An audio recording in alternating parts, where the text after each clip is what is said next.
Raratsada na ngayong weekend ang kabi-kabilang mga pista para kay Santo Niño. Kasama sa highlights ang sayawan sa Tondo, Maynila at sinulog sa Cebu City na naka-red alert na.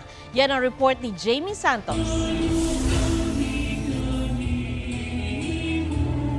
Mula Fuente Osmeña Rotonda sa Cebu City, papunta sa Basilica Minor del Santo Niño, kitang-kita ang dagat ng mga deboto kaninang madaling araw sa Penitential Walk with Mary o prosesyon ng patrona ng Cebu City, ang Mahal na Birhen ng Guadalupe.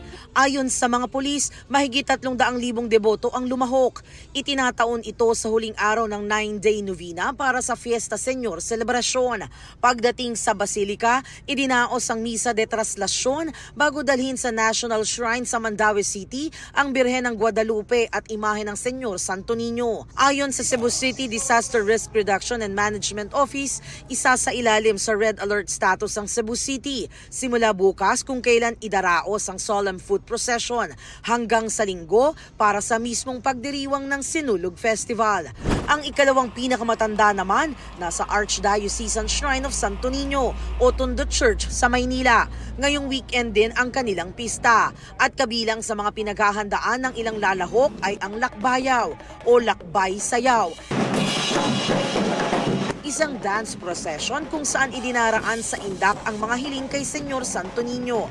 Ang original na titulo ng gawaing ito ay Karakol. Ito yung pagsasayaw ng mga tao sa Santo Niño mula doon sa pagdaong niya sa dagat na noon ay may pagoda hanggang siya ay ibaba dito sa May Manila Bay. Dahil sa pista ng Santo Niño de Tondo, ilang kalsada sa paligid ng Tondo Church ang sarado sa Sabado at Linggo. Inaabisuhan ng Manila Police District ang mga motorista na humanap ng alternatibong ruta. Jamie Santos, nagbabalita para sa GMA Integrated News. Huwag magpahuli sa mga balitang dapat niyong malaman.